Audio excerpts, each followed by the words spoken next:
Hello sharks. Hello मैं आपको एक कहावत अर्ज करना चाहता हूँ। प्लीज। पढ़ोगे लिखोगे तो बनोगे नवाब, खेलोगे कूदोगे तो बनोगे खराब। क्योंकि अगर पढ़ लिख लिए तो डॉक्टर या इंजीनियर बन जाओगे, राइट। अगर गेमिंग में ही रह गए तो निकम्मे। यही कुछ हाल मेरा भी था जब मैंने अपने इंडियन पेरेंट्स को ये बताने की कोशिश करी कि मैं गेमर बनना चाहता हूँ। तो मेरी माँ ने तो 2 कान के नीचे लगाए और मेरे पापा ने चाचा मामा और बुआ साथ एक कमेटी ही बना ली थी और यहाँ तक कि मेरे से कॉन्ट्रैक्ट साइन करवाया कि अगर मैं कुछ लिमिटेड टाइम तक गेमिंग में अचीव नहीं कर पाता हूँ तो गेमिंग छोड़ दूँ। कॉन्ट्रैक्ट। तभी मैंने ये ठान लिया कि बनूंगा तो गेमर ही, और मैंने वहाँ से शुरुआत करी अपने ब्रांड की अपथ्रस्ट ई-स्पोर्ट्स। हाय शार्क्स, मैं हूँ कार्तिक सबरवाल झांसी से और मैं 21 साल का हूँ। हाय शार्क्स, मेरा नाम है वैभव कुमार, मैं 20 साल से हूँ और मैं इटावा उत्तर प्रदेश से हूँ। शार्क्स, इंडिया में आज करेंटली 42 करोड़ एक्टिव गेमर्स है और इसी कम्युनिटी को केटर करता है हमारा brand upthrust esports. Upthrust esports एक ऑनलाइन गेमिंग प्लेटफॉर्म है जहां हम गेमिंग इवेंट्स ऑर्गेनाइज करते हैं और उनका प्रोडक्शन भी करते हैं।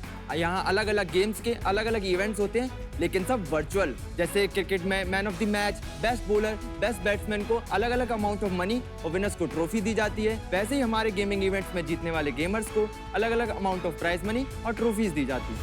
हम हमारे गेमिंग इवेंट्स YouTube पे ब्रॉडकास्ट करते हैं जहां हमारे 3.5 लाख से भी ज़्यादा सब्सक्राइबर है और इन्हीं इवेंट्स को हम लोको पर भी ब्रॉडकास्ट करते हैं जो कि एक इंडियन गेमिंग प्लेटफॉर्म है।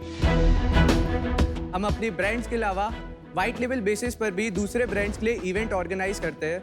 हम अपने इवेंट्स में ब्रांड इंडिकेशन करते हैं जहां हम ब्रांड को उनके टारगेटेड ऑडियंस से कनेक्ट करते हैं और उनके एडवर्टीजमेंट करने में मदद करते हैं। अपथ्रस्ट ई-स्पोर्ट्स पिछले 2 सालों में 10 करोड़ लोगों तक पहुंचा है। हमने 30 से भी ज़्यादा गेमिंग इवेंट्स ऑर्गेनाइज किए हैं जिनका पूल प्राइस तकरीबन 1 करोड़ तक रह चुका है। हमने 20 से भी ज़्यादा ब्रांड्स के साथ काम किया है और हमारी अपथ्रस्ट की कम्युनिटी तकरीबन 8 लाख गेमर्स की है। शार्क्स, आज इंडिया में गेमिंग इंडस्ट्री 18,000 करोड़ रुपए की है। हमारा विजन है कि हम ना सिर्फ इंडिया में बट ग्लोबल लेवल के टॉप ऑर्गेनाइजर्स बने। हम गेमर्स को एक ऐसा प्लेटफॉर्म प्रोवाइड करना चाहते हैं जहां वो अपना टैलेंट शोकेस कर पाए। हमारा मोटिव है to empower esports in India. हमारी आस्क है 3% इक्विटी पे 75 लाख रुपीस की। तो शार्क्स, अब हर माँ बाप गर्व से कहेंगे मेरा बेटा गेमर है। बहुत मुश्किल है माँ बाप से कहलवाना इंडिया में। आपने कहा 42 करोड़ गेमर्स है या और मैं आपको अथॉरिटी के साथ कह सकता हूँ क्योंकि इंडिया की पहली गेमिंग कंपनी मैंने शुरू की, उसका नाम है मौज मोबाइल।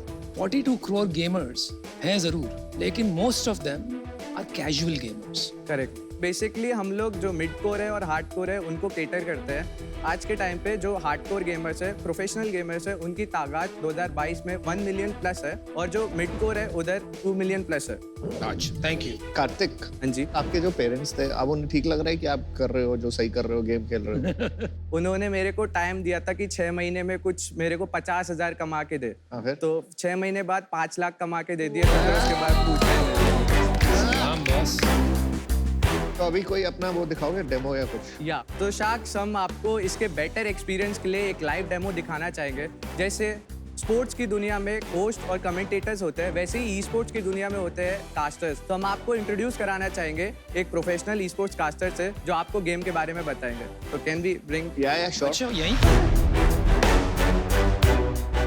हाय शार्क्स, मैं हूं स्पीरो और मैं हूं एक प्रोफेशनल ई स्पोर्ट्स कास्टर। अभी अनुपम जी एंड अमित जी को बुलाना चाहूंगा यहाँ पे।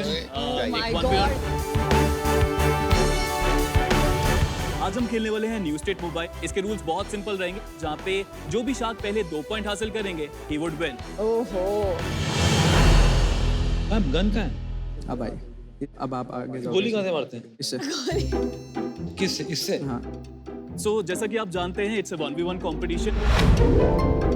नए हैं तो कंट्रोल्स देखने की कोशिश कर रहे हैं। They want to figure out कि क्या वो कर सकते हैं। Here you go, पहले ही यहाँ पे जीत चुके हैं। अनुपम जी ने पहला पॉइंट हासिल करा। या इट इज 1-0। डन अनुपम। तो शार्क्स बेसिकली ऐसे एग्जीक्यूट करते हैं हम लोग। ये जो बीच वाला पार्ट है वो गेम का इंटरफेस है, जो साइड में हम लोग ने एल बेंड एस बेंड लगाया है वो हम लोग का इंटरफेस है। हाँ, वो एड्स के लिए। यस। ऑलराइट, सेकंड राउंड यहाँ पे अब शुरू होने वाला है एंड अमित जी वापसी करने की कोशिश जरूर करेंगे इस राउंड के अंदर। तो देखते हैं कार्तिक उनको कितनी बेहतरीन तरीके से गाइड करा सकते हैं। ये मारो मारो मारो मारो। यस, हम जीत गए।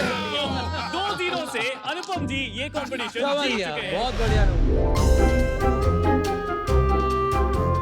Wonderful commentary, thank you so much. Thank you brother. Revenue model तो मुझे समझ में नहीं आ रहा है। आई एम सॉरी बट ये मुझे पता नहीं चल रहा है ये मॉडल। तो हम लोग का जो रेवेन्यू मॉडल है वो बेसिकली 5 मॉडल्स है। 5? यस।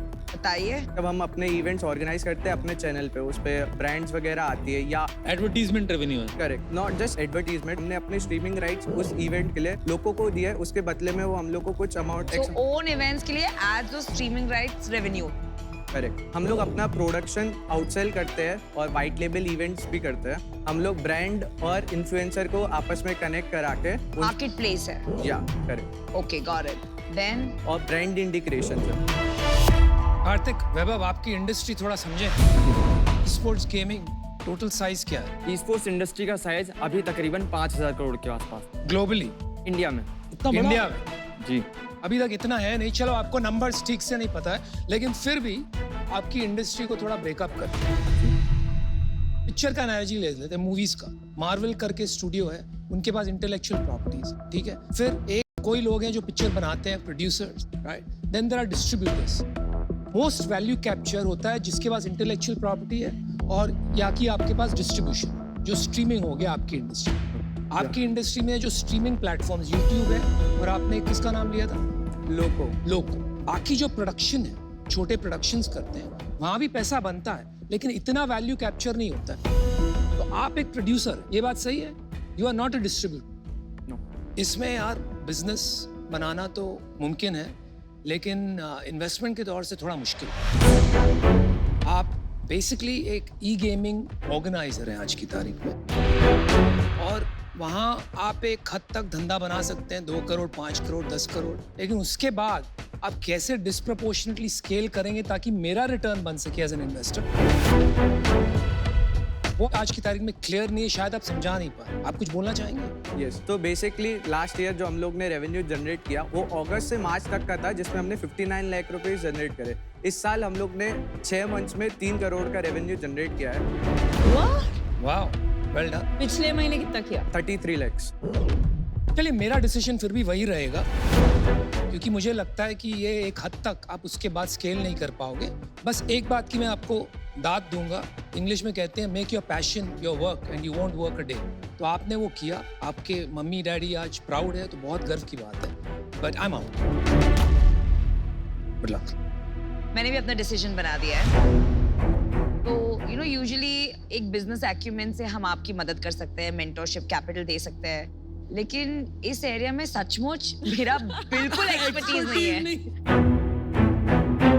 तो मैं बिल्कुल आपकी मदद नहीं कर पाऊंगी, and for that reason I am out, but I wish you the best. होता क्या, स्पोर्ट्स में बहुत टॉप के प्लेयर पैसा बनाते हैं, जैसे फिजिकल स्पोर्ट में होता है, तो यहाँ पर भी इसमें भी ऐसा ही है। Top players make millions of dollars.